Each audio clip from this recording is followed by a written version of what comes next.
नमस्ते मेरे प्यारे दोस्तों। आज मैं आपको उपनिषदों की कथाओं की श्रृंखला में एक कथा सुनाने जा रहा हूँ। इसका शीर्षक है आदर्श राजा और आदर्श राज्य। भारत के उत्तर पश्चिम में कई देश था। यह देश आजकल जिला गुजरात व झेलम पाकिस्तान के अंतर्गत है। इसमें राजा अशोकपति राज्य करता था। कैकई एक आदर्श राष्ट्र था, जहाँ की कन्या कैकई अयोध्या के राजा दशरथ की रानी और राजकुमार भरत की माता थी। एक बार की बात है कि भारतवर्ष के प्रसिद्ध 5 वैदिक पंडित प्राचीन शाल, सत्ययज, इंद्रदुमन, जन और बुडिल एक आध्यात्मिक गोष्ठी में बैठे थे। चर्चा का विषय था वैश्वानर आत्मा या ब्रह्म क्या है। वे पंडित जहाँ विद्वान थे, वहाँ बड़े विशाल भवनों में भी निवास करते थे। अपनी गोष्ठी की चर्चा में वे निर्णय नहीं कर सके कि आत्मा ब्रह्म क्या है, कैसा है। उनके मन में विचार आया कि इस प्रश्न का समाधान करने के लिए अरुण के वंशज उद्दालक मुनि के पास जाना चाहिए। उन दिनों वह वैश्वानर आत्मा की खोज करने में प्रसिद्ध थे। वे उद्दालक मुनि के पास पहुँचे। मुनि ने उनका अभिप्राय समझ लिया। उन्होंने सोचा शायद मैं इनकी शंका का समाधान न कर सकूं। वह बोले, मैं पांचों महानुभावों का सहर्ष स्वागत करता हूँ। आप ब्रह्म ज्ञान की इच्छा से आए हैं। सुना जाता है कि कई देश का राजा अशोकपति वैश्वानर आत्मा या ब्रह्म की खोज में तत्पर है। आइए हम सब उसके पास चलें। वह इस प्रश्न को समझाने योग्य गुरु हैं।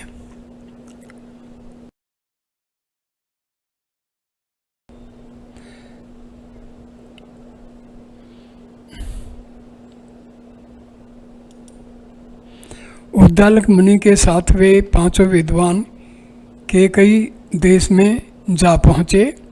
उन्होंने राजा से भेंट की। महाराज अशोकपति स्वयं ब्रह्मज्ञानी थे, वैश्वानर आत्मा के ज्ञाता थे। विश्व के नर नारी में, जड़ चेतन में, जगत में, धरती आकाश में, सूर्य चंद्र में व्यापक वैश्वानर परमात्मा को, उसके स्वरूप को जानते थे। राजा ने 6 अतिथियों का यथोचित सत्कार करने के लिए सेवकों को आज्ञा दी। उनके विश्राम करने के उपरांत राजा ने स्वयं आकर उन्हें भोजन के लिए निमंत्रण दिया। वे विद्वान भोजन के विषय में बड़े संयमी थे। वे शुद्ध साधना से प्राप्त अन्न का भोजन करते थे। वे जानते थे कि जैसा खाए अन्न वैसा बने मन।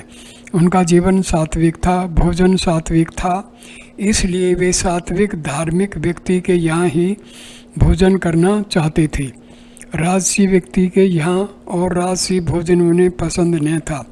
उद्दालक मुनि ने कहा, राजन, भोजन के निमंत्रण के लिए आपका धन्यवाद है, किंतु राजा का भोजन हमें स्वीकार नहीं। राजा अशोकपति को बड़ा आश्चर्य हुआ और साथ ही दुख भी। वह दुविधा में पड़ गया कि अतिथियों द्वारा भोजन स्वीकार न करना मेरे राज्य के लिए बड़ी लज्जा की बात है।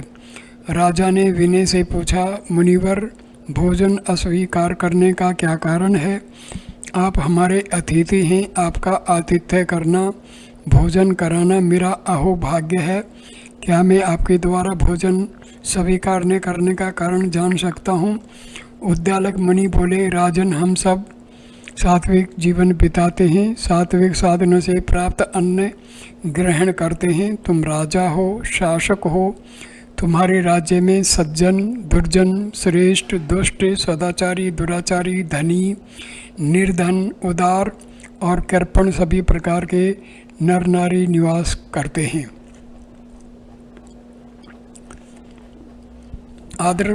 इस सब की कमाई का धन करके रूप में तुम्हारे कोष में आता है, वह धन अपवित्र भी है। उस धन से प्राप्त अन्न का भोजन करने से हमारा मन भी अपवित्र हो जाएगा, हमारी तपस्या में समाधि में विघ्न पड़ेगा। अतः ऐसा रजोगुणी तमोगुणी भोजन हमें स्वीकार नहीं। अशोकपति स्वयं एक चरित्रवान राजा था, पवित्र धन और पवित्र भोजन का संबंध समझता था। वह आत्मा या ब्रह्म तत्व का खोजी भी था। तब यथा राजा तथा प्रजा की कहावत के अनुसार उसे अपनी प्रजा के भी सदाचारी होने का विश्वास था। इसी विश्वास के आधार पर राजा ने मुनियों के सामने गर्व के साथ घोषणा की कि हे मुनिजन, नहीं चोर कंजूस, नहीं सब शराब से दूर, नित्य हवन की सुगंध से घर घर है भरपूर, शिक्षित नर नारी सभी कहीं नहीं वे विचार, अशोकपति के राज्य में सदाचार विस्तार। मेरा केकई देश एक आदर्श राज्य है, दूसरे राज्यों से इसमें अनेक विशेषताएं हैं। मैं गर्व के साथ घोषणा करता हूँ कि मेरे राज्य में कोई चोर नहीं, सभी नर नारी समृद्ध हैं तथा दूसरे के धन को मिट्टी के ढेले के समान देखते हैं। वे किसी के धन को लोभ या चुराने की भावना से नहीं देखते। न कोई किसी व्यक्ति के धन का चोर है, न ही सरकारी संपत्ति या कर की चोरी करता है, कोई तस्कर भी नहीं है। दूसरी विशेषता यह है कि कोई कंजूस नहीं है। धनवान अपने धन का उपयोग करने में उदार हैं, वह सामाजिक परोपकार और सर्वहितकारी कार्यों में धन लगाते हैं तथा अपने सुख भोग में व्यय करते हैं। तीसरी विशेषता यह है कि मेरे राज्य में कोई शराबी नहीं है, क्योंकि मद्यपान से मन बिगड़ता है, मन बिगड़ने से पाप उत्पन्न होता है, पाप करने से मानव की दुर्गति हो जाती है। इस परिणाम को सभी जानते हैं, इसलिए यह पारिवारिक या सामाजिक व्यसन अशोकपति के राज्य में नहीं है। पंडित मंडली राजा की घोषणा को बड़े ध्यान से सुन रही थी। राजा ने अपने कथन जारी रखा, मद्यपान के व्यसन से व्यक्ति का नहीं अपितु परिवार का, कुल का, मान का, समाज का नाश होता है। यदि राजा शराब पीने के व्यसन में फंसा हो तो सारे राष्ट्र का नाश हो जाता है, शारीरिक, मानसिक, आर्थिक एवं चारित्रिक नाश हो जाता है। राजा ने अपने ओजस्वी वाणी से चौथी विशेषता बताते हुए कहा कि मेरे राज्य में घर घर में प्रतिदिन यज्ञ हवन होता है। ऐसा कोई व्यक्ति नहीं जो नियम पूर्वक हवन न करता हो। यज्ञ हवन की अग्नि और सुगंध ही घर घर में, गली गली में, नगर नगर में जलवायु को प्रभावित करती है। इससे मेरे देश के नर नारी निरोग, स्वस्थ और दीर्घायु हैं, अग्नि के समान तेजस्वी हैं और सुखी हैं। यज्ञ हवन से घर घर स्वर्ग बना हुआ है। वेद मंत्रों की गुंजार और यज्ञ की सुगंधित वायु सबके शरीर व मन को पावन बना रही है। राजा की बातों को सुनकर 6 मुनि अपने को धन्य मान रहे थे कि हम आज ऐसे आदर्श राज्य को साक्षात देख रहे हैं। कई देश को देखकर और राजा अशोकपति से वार्तालाप करके उनके दोनों प्रयोजन सिद्ध होने जा रहे थे। एक उच्च आदर्शपूर्ण राज्य का दर्शन, दूसरे वैष्णव नर आत्मा अथवा ब्रह्म का ज्ञान, एक पंथ दो काज। उद्दालक मुनि ने प्रसंग को आगे बढ़ाते हुए कहा, कहिए राजन, अशोकपति ने शिक्षा के प्रचार प्रसार के विषय में अपने देश की 5वीं विशेषता बताते हुए कहा, मेरे राज्य में कोई अशिक्षित अनपढ़ नहीं है, सभी साक्षर विद्वान हैं। अनिवार्य शिक्षा, निःशुल्क शिक्षा की व्यवस्था राज्य की ओर से होने के कारण सभी नर नारी विद्वान और विदुषी हैं। विद्याहीन ज्ञानहीन मानव पशु तुल्य होता है। जब साधारण नागरिक भी पढ़ा लिखा है, फिर दूसरों की बात ही क्या है। अंतिम विशेषता तो विशेषताओं में भी विशेष है, जो एक संपूर्ण राष्ट्र के लिए, नर नारी के लिए उच्च चरित्र का प्रमाण पत्र थी। अतः महाराज अशोकपति बोले, हे मुनिगण, मेरे राज्य में जन समाज में कोई पुरुष व्यभिचारी, कामी और लंपट नहीं, सब जितेंद्रिय और संयमी हैं। सब पुरुष पत्नी व्रत हैं तथा स्त्रियां पतिव्रता हैं। जब पुरुष व्यभिचारिणी तो व्यभिचारिणी स्त्री कैसे मिल सकती है।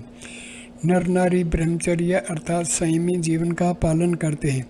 उन्होंने सदाचार केवल पुस्तक में नहीं पढ़ा या जाना, अपितु उसे अपने व्यवहार में जीवन में अपनाया हुआ है। व्यभिचार शब्द केवल शब्दकोश में मिलेगा, व्यवहार में नहीं। सर्वत्र सदाचार का प्रचार प्रसार है। सब पुरुष पर नारी को माता बहन बेटी तुल्य जानते हैं। उनकी दृष्टि और आचरण पवित्र है। ये 6 विशेषताएं मेरे के कई राज्य में, राजपुरुषों में, कर्मचारी अधिकारियों में, नर नारियों में शोभायमान है। मुझे अपने ऐसे राज्य पर सच्चा गर्व है। फिर आप मेरे भोजन क्यों स्वीकार नहीं करते। मेरी प्रजा धार्मिक और पवित्र है। मेरे राजकीय कोष में प्रजा से कर के रूप में एक त्रिधन धन पवित्र है। उस धन से बिना बना भोजन पवित्र है। अतः कृपा भोजन स्वीकार कर मुझे कृतार्थ कीजिए। मुनिवर उद्दालक सहित 5 मुनि महाराज अश्वपति के मुख से एक आदर्श राज्य का वर्णन सुनकर बहुत प्रसन्न हुए। उन्होंने राजा का निमंत्रण स्वीकार कर सहस्र भोजन ग्रहण किया और विश्राम करने लगे। अगले दिन प्रातःकाल राजा से पुण्य भेंट हुई। अश्वपति ने सबको सादर प्रणाम किया, स्वागत किया, उचित आसनों पर बिठाया। फिर निवेदन किया कि मैं एक महान यज्ञ रचने वाला हूँ। कृपया आप सब मुनिजन भी उसमें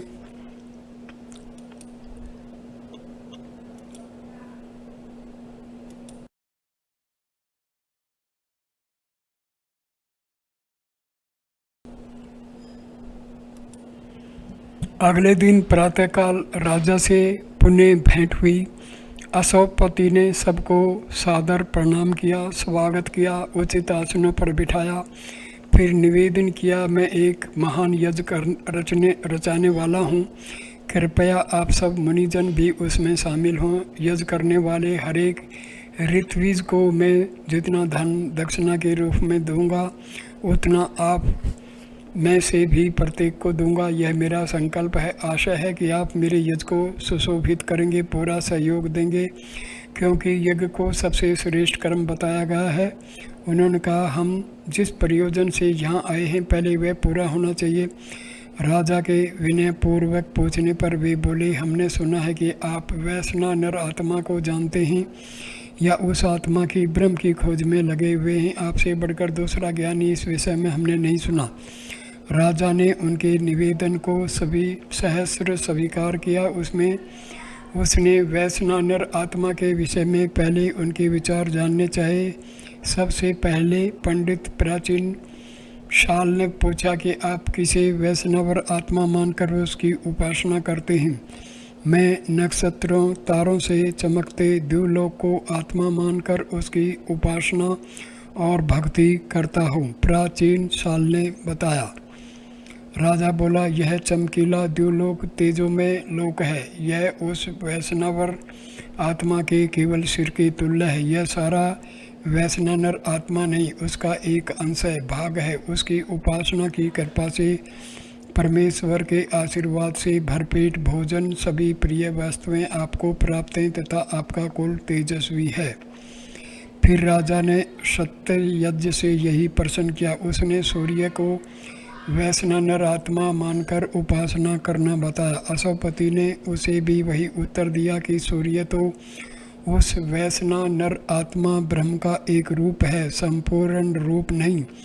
न यह उसका एक प्रकाशमय रूप है। यह उसकी उपासना व परमात्मा के आशीर्वाद से आपके पास रथ हैं, सेवक हैं, उत्तम भोजन है और आपके कुल में ब्रह्म तेज है। यह सूर्य तो उस आत्मा की आँख ही है। पुण्य राजा ने इंद्रद्युम्न से पूछा कि किसे वैष्णव नर आत्मा मानकर उसकी भक्ति करते हो। मैं वायु की भक्ति करता हूँ, उसने उत्तर दिया। यह भी वैष्णव नर आत्मा का एक ही रूप है, पूरा रूप नहीं। उसकी भक्ति से आप भी संसार के सभी सुख भोगते हैं। ब्रह्म तेज आपके कुल में दिखाई देता है, राजा ने बताया। इसके बाद चौथे विद्वान ने बताया कि वह आकाश को आत्मा मानकर उसकी उपासना करता है। पांचवें विद्वान बुडिल ने जल को आत्मा और उसकी भक्ति करने बताया। छठे उद्दालक मुनि ने पृथ्वी को वैश्वानर आत्मा कहा, किंतु सबका उत्तर अधूरा ही था। अतः राजा अश्वपति ने समाधान करते हुए कहा कि आप सब वैश्वानर आत्मा के एक एक रूप की उपासना भक्ति करते हैं। उसे विराट विशाल रूप में देखें। तारों से चमकता लोक द्युलोक उस वैष्णव आत्मा का ब्रह्म का सिर है, सूर्य उसकी आँख है, वायु उसका प्राण है, आकाश धड़ है, जल बस्ती है, पृथ्वी पाँव है। इस प्रकार इस आत्मा को, ब्रह्म को सब जगह व्यापक, सब प्राणियों में, सब आत्माओं में व्यापक मानकर उसकी उपासना और भक्ति करनी चाहिए। राजा अश्वपति के उपदेश से सब मुनि संतुष्ट और प्रसन्न हुए। तो ये कहानी यहीं पर हम संपूर्ण मानते हैं। धन्यवाद दोस्तों ये वीडियो देखने के लिए। नमस्ते।